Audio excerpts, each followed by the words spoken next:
Very good morning and welcome to SmartMen's Business. I'm Manju Barije. Yes, and of course it's yet another business day back to make sure that we enhance profitability in the country. It's quite a very cool morning that is quite very favorable when it comes to, executing the different business activities. Yeah, it's the 11th of May and it's a Thursday. Yes, moving in straight to the month. And of course, like I always say, the bigger picture here is not all about saying that, the days are moving as fast as that, but it's better you try to examine yourself and get to see how far have you reached in terms of business profitability. And of course, also remember, we are into the second quarter. Yes, the second quarter of the year.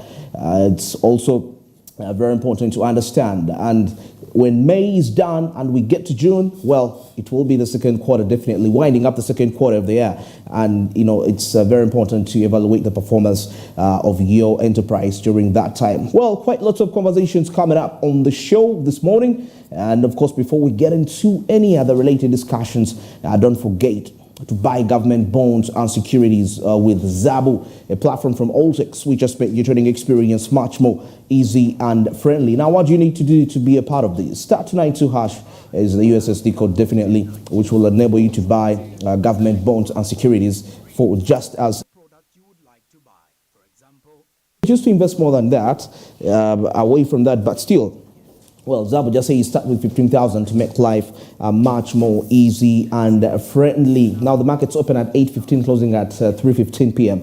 East African time, Monday up to Friday, except on the weekend and the public holidays. But at least you have the rest of the days where you can capitalize and make quite some huge profits for you. Zabu simply says, my money, my future. And Alltex East Africa says, do something new. Now heading straight to what's happening around the country here as we head straight to the press briefing as we take a look. Of course, I have the Daily Monitor and the New Vision as always, but now let me start with the New Vision. Of course, taking a look at the top page, we see President Museveni blaming army. That is for the minister's death. Well, getting to understand what is really the involvement of the army into this and what is the role of the army to be in position to actually prevent such an occurrence. And of course, even the president calls for voluntarism, patriotism, and sacrifice at the same time. Actually, President Yoweri Museveni, during when he was making remarks, he said that he was a person over, like he was a sacrificial lamb. In other words, meaning that that is the late Engola. So you get to see that he had quite a good reputation as a person.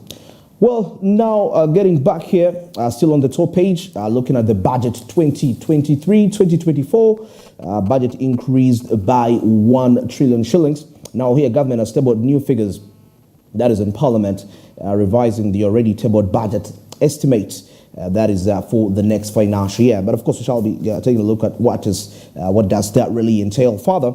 And still down here, looking at iron sheets, saga as Nabanja's aide summoned. Now, the Prime Minister, Nabanja's personal assistant, yes, Bright Ainaitwe, has been summoned.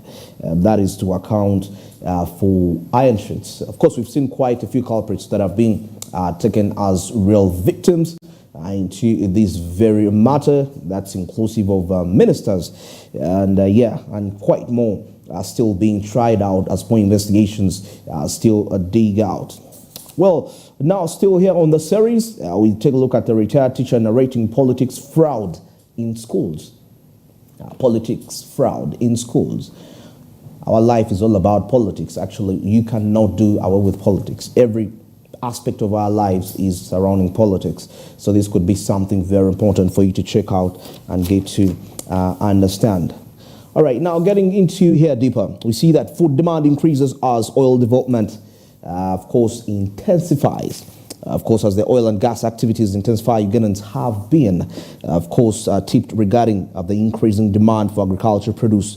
That is in the Albertine region. Yes, of course, we shouldn't lose the focus of the other bigger picture, despite the fact that there is the oil that is being mined here.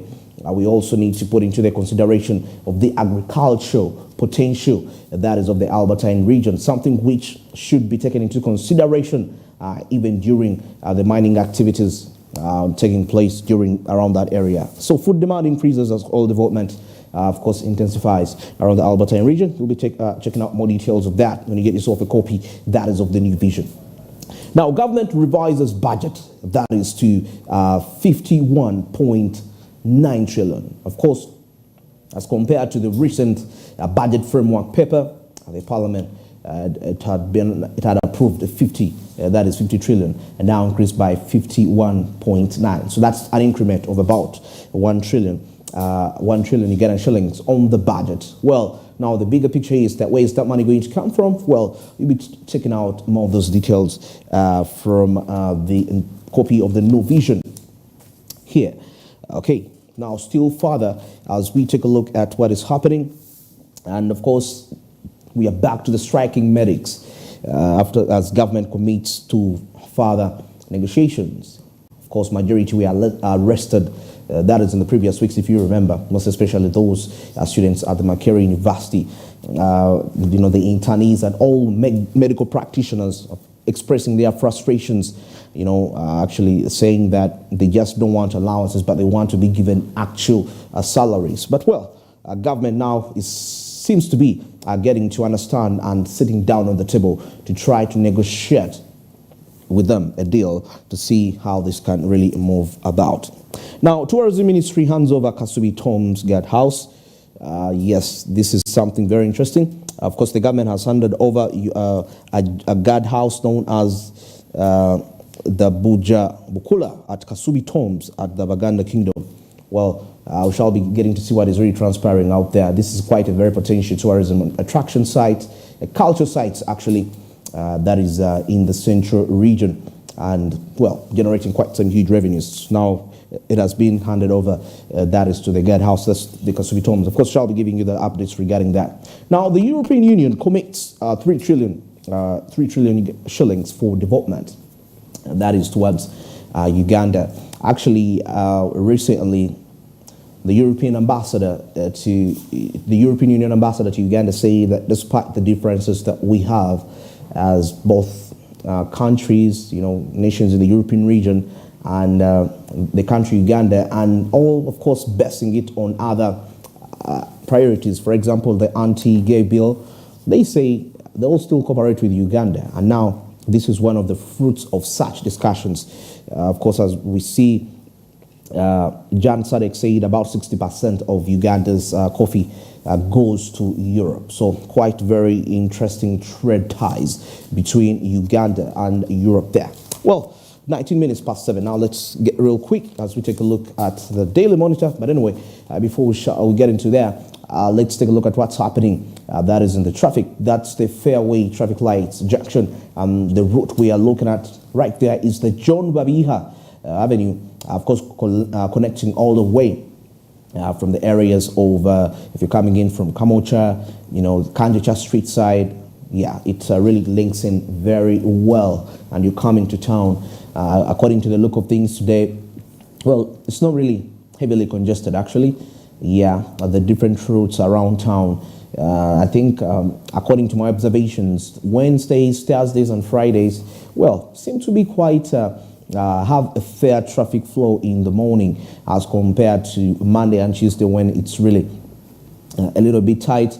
Of course, being the peak days of business, in most cases, and somehow, as the week goes through, there is a relaxation of, the pressure reduces a little bit regarding traffic, So now that is the situation there. So any person that is connecting to the Fairway traffic lights junction, it's quite a favorable aspect here. Now looking at those of you that are going to be coming in from Wandegea, you're coming in from Lago, and most probably you're going to use the Lago roundabout. Well, it's a very free lane according to the look of things there, and it's going to be quite very credible for you when it comes to reaching in the appropriate time that you ought to reach. Yes, it's very free. It's very actually free. Now, this is very essential if you have a business deal to execute that you had organized. Well, there is no chances that you will be denied what you owe to negotiate for. It is quite very fair there. the traffic atmosphere is very, very okay.